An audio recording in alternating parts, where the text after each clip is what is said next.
बिस्मिल्लाहिर्रहमानिर्रहीम। अस्सलाम वालेकुम। आज की रेसिपी है डलगोना कॉफ़ी।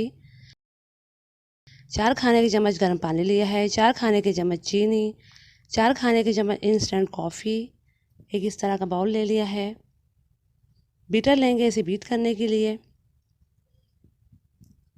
सबसे पहले बाउल में डाल दिया है कॉफ़ी और साथ इसमें ऐड कर दी है चीनी और फिर साथ ही डालेंगे 4 खाने के चम्मच गर्म पानी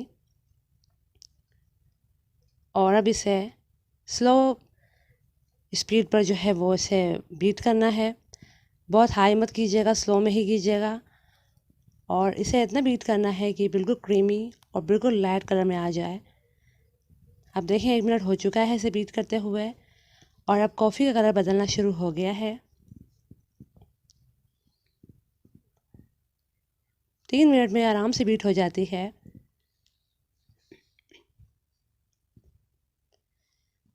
अब कॉफ़ी काफ़ी क्रीमी हो गई है और बहुत ज़्यादा हल्का कलर भी हो गया है इसका।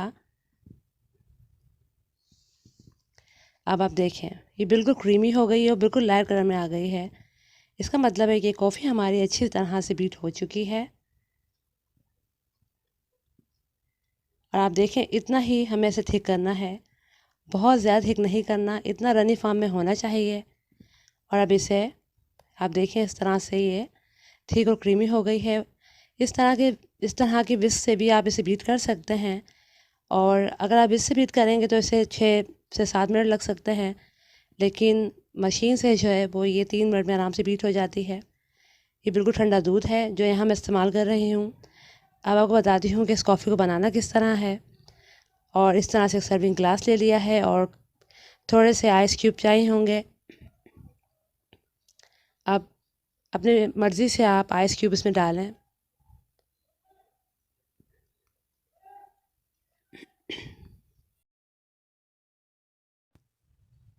क्यूब्स डाल दिए हैं और अब इसमें डाल देंगे ठंडा दूध।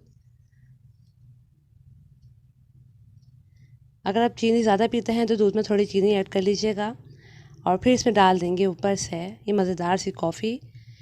विप कॉफ़ी इसमें ऐड कर देंगे। तकरीबन 3 से 4 खाने के चम्मच इसमें कॉफ़ी ऐड करेंगे। इस तरह करके आपने 3 से 4 चम्मच कॉफ़ी ऐड करनी है। कॉफ़ी आप अपने हिसाब से लीजिएगा, जितना आपका ग्लास होगा तो उस हिसाब से ही आप इसमें कॉफ़ी डालिएगा। मेरा ग्लास थोड़ा बड़ा है तो इसलिए मैंने कॉफ़ी ज़्यादा डाली है। और इस तरह चम्मच की मदद से इसे अच्छी तरह से फैला लीजिए।